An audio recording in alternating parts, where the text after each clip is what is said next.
Hello! Welcome to Books with Mike. We have a new book today, but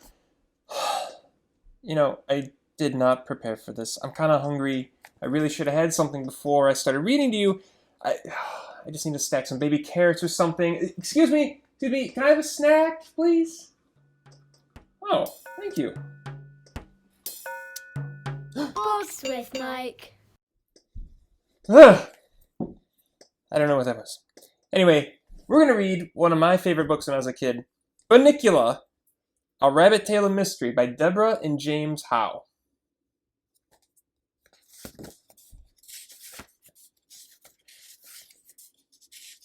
We're not going to start with chapter 1.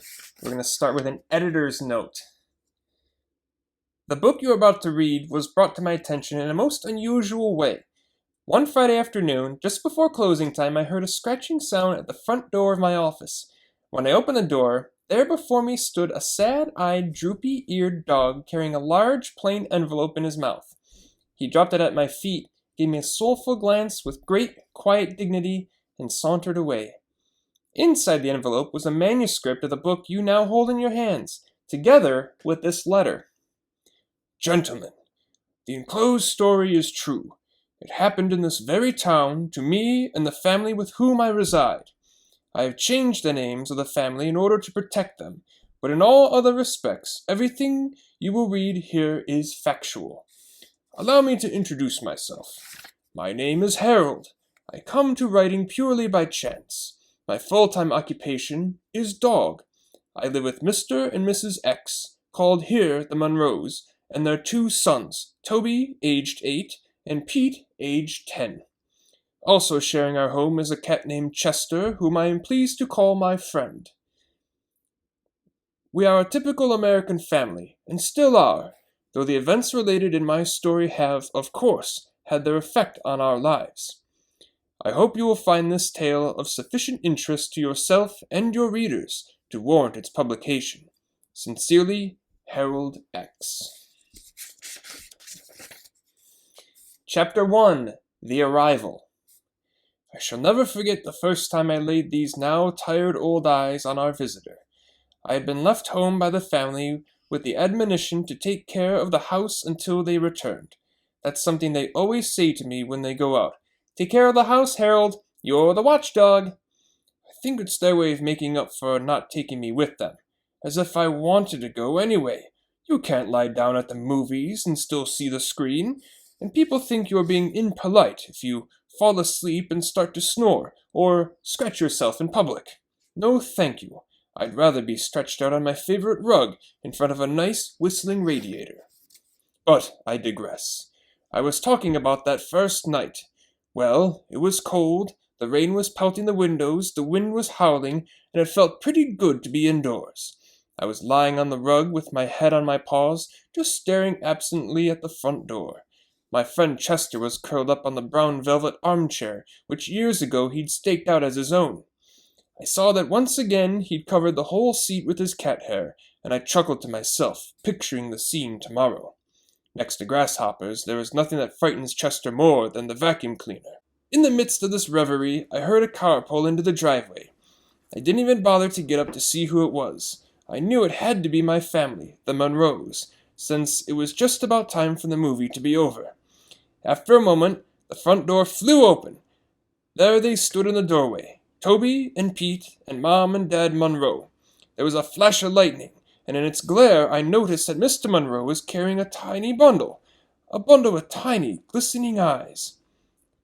Pete and Toby bounded into the room, both talking at the top of their lungs. Toby shouted, "Put him over here, Dad! Take your boots off, you're soaking wet," replied his mother, somewhat calmly, I thought, under the circumstances. "But Mom, what about the—" "First, stop dripping on the carpet. Would somebody like to take this?" asked Mr. Monroe, indicating the bundle with his eyes. "I'd like to remove my coat." "I will," Pete yelled. "No, I will," said Toby. "I found him. You'll drop him." "I will not. You will too." "Mom, Pete punched me." "I'll take him," said Mrs. Monroe. "Take off your coats this minute." But she became so involved in helping the boys out of their coats that she didn't take him at all. My tranquil evening had been destroyed, and no one even said hello to me. I whimpered to remind them that I was there. "Harold!" cried Toby. "Guess what happened to me?" And then, all over again, everyone started talking at once. At this point, I feel I must explain something. In our family, everyone treats everyone else with great respect for his or her intelligence. That goes for the animals as well as the people. Everything that happens to them is explained to us. It's never been just, "Good boy, Harold," or "Use the litter box, Chester," at our house. Oh, no. With us, it's, "Hey, Harold, Dad got a raise, and now we're in a higher tax bracket." Or, "Come sit on the bed, Chester, and watch this Wild Kingdom show. Maybe you'll see a relative." Which shows just how thoughtful they are. But, after all, Mr. Monroe is a college professor, and Mrs. Monroe is a lawyer, so we think of it as a rather special household. And we are, therefore, rather special pets. So it wasn't at all surprising to me that they took the time to explain the strange circumstances surrounding the arrival of the little bundle with the glistening eyes now among us. It seems that they had arrived at the theater late, and rather than trip over the feet of the audience already seated, they decided to sit in the last row, which was empty. They tiptoed in and sat down very quietly so they wouldn't disturb anyone. Suddenly, Toby, who's the little one, sprang up from his chair and squealed that he had sat on something.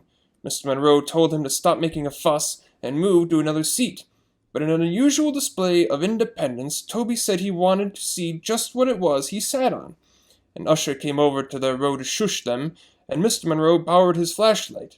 What they found on Toby's chair was the little blanketed bundle that was now sitting on Mr. Monroe's lap. They now unwrapped the blanket, and there in the center was a tiny black and white rabbit, sitting in a shoebox filled with dirt. A piece of paper had been tied to his neck with a ribbon. There were words on the paper, but the Monroes were unable to decipher them because they were in a totally unfamiliar language. I moved closer for a better look. Now, most people might call me a mongrel, but I have some pretty fancy bloodlines running through these veins, and Russian wolfhound happens to be one of them. Because my family got around a lot, I was able to recognize the language as an obscure dialect of the Carpathian mountain region. Roughly translated, it read, "Take good care of my baby." But I couldn't tell if it was a note from a bereaved mother or a piece of Romanian sheet music. The little guy was shivering from fear and cold. It was decided that Mr. Monroe and the boys would make a house for him out of an old crate and some heavy-duty wire mesh from the garage. For the night, the boys would make a bed for him in the shoebox. Toby and Pete ran outside to find the crate, and Mrs. Monroe went to the kitchen to get him some milk and lettuce. Mr. Monroe sat down, a dazed expression in his eyes, as if he were wondering how he came to be sitting in his own living room in a wet raincoat with a strange bunny on his lap. I signaled to Chester, and the two of us casually moseyed over to a corner of the room. We looked at each other. "Well, what do you think?" I asked. "I don't think rabbits like milk," he answered. Chester and I were unable to continue our conversation because a deafening crash commanded our attention. Pete yelled from the hallway, "Ma! Toby broke the rabbit's house!" "I didn't, I just dropped it. Pete won't let me carry it. It's too big. Toby's too little. I am not. You are too." "Okay, fellas," Mrs. Monroe called out as she entered with the milk and lettuce. "Let's try to get in here with as little hysteria as possible, please." Chester turned to me and said under his breath, "That lettuce looks repulsive. If there's any milk left, I get it." I certainly wasn't going to argue with him. I'm a waterman myself. At that moment the crate arrived, barely standing the strain of being pulled in two directions at once. "Ma! Toby said he's going to keep the rabbit in his room. That's not fair. Harold sleeps in his room."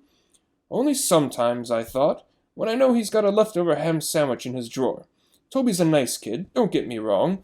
It doesn't hurt that he shares his stash with me.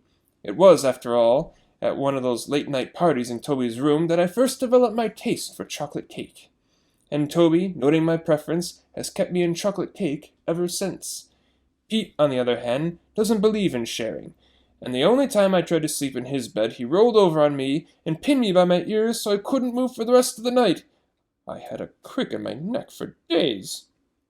"But he's mine," Toby said. "I found him." "You sat on him, you mean. I found him and he's sleeping in my room." "You can keep smelly old Harold in your room, and Chester too if you want to, but I'm going to keep the rabbit in mine." Smelly old Harold.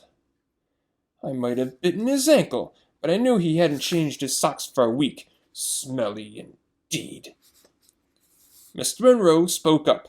I think the best place for the rabbit is right here in the living room on that table by the window. It's light there, and he'll get lots of fresh air.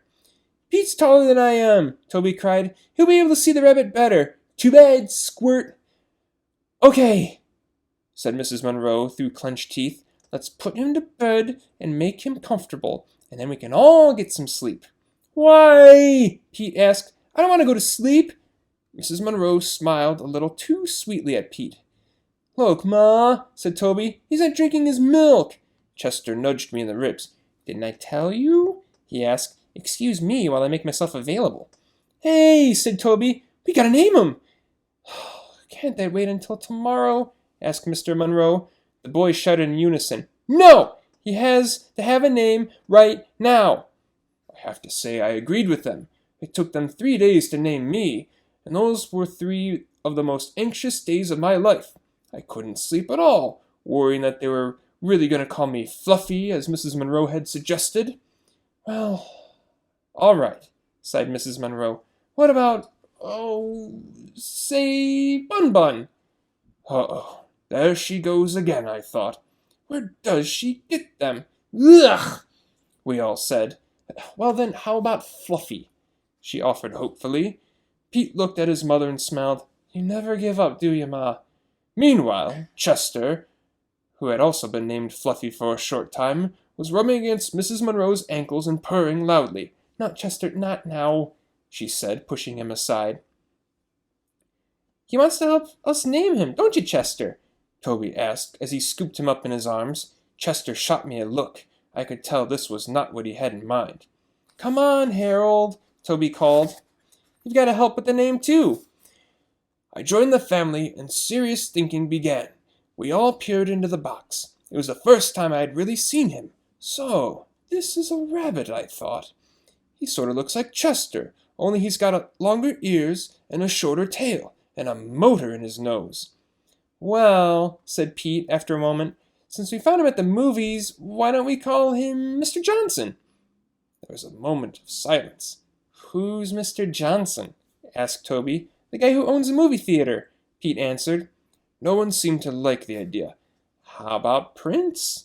Said Mr. Monroe. Dad, said Toby, are you kidding? Well, I had a dog named Prince once, he replied lamely. Prince, I thought, was a silly name for a dog.